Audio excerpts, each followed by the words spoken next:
Stop.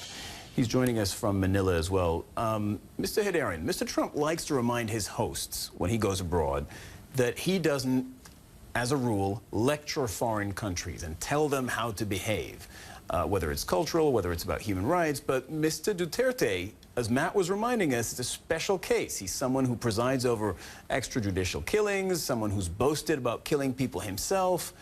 Do you think Mr. Trump might make an exception here and take a stand on human rights this time?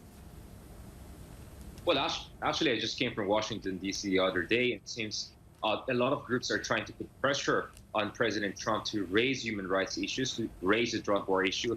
And that's why in response, during his first day in Da Nang in Vietnam, President Duterte made it very clear that the moment that Trump will raise that issue, he's going to say to America, lay off. So he has made that a very clear red line. And of course, Duterte now is in his home court advantage. I think President Trump is going to go there. And what he's going to try to say is that, you know, his predecessor, Obama, alienated allies like Philippines and Thailand, pushed them into the Chinese orbit of influence. And Trump is going to try to say that, you know what, I'm so effective in terms of my personal diplomacy that now I'm going to gain back those allies that have been lost under the previous administration. That's why, with that kind of mindset, not to mention Trump's emphasis that he's going to put strategic cooperation before promotion of American values, you know, when you look at those that background, I think most likely Trump will try to have a convivial hobnob with Duterte and have some sort of rapport. On the part of Duterte, his game plan is very clear. He wants to show to the opposition in the Philippines and around the world that despite his war on drugs, despite criticism of his human rights, all the big boys are behind him. Whether it's Xi Jinping or Vladimir Putin, who he met the other day on the sidelines of the APEC summit, and now here in Manila, he hopes to get Donald Trump to have a friendly picture with him and possibly even having Trump making that controversial or notorious Duterte fist bump.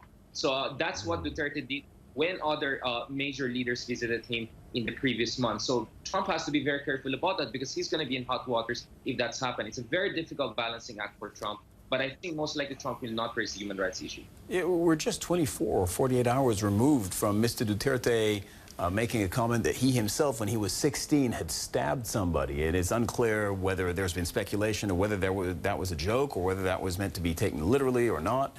How is Mr. Trump perceived in the Philippines?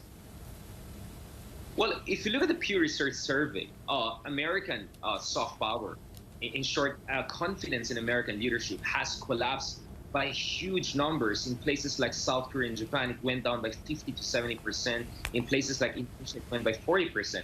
In places like the Philippines, America has still some resilience in terms of its soft power and influence, despite the fact that Duterte has been trying to realign the Philippines' foreign policy towards China. The other thing is Duterte is still very popular at home. He's a populist like Trump, but unlike Trump, he's actually popular. So a lot of Filipinos are perhaps also appreciating the fact that Trump is trying to bridge differences that were opened up under the Obama administration.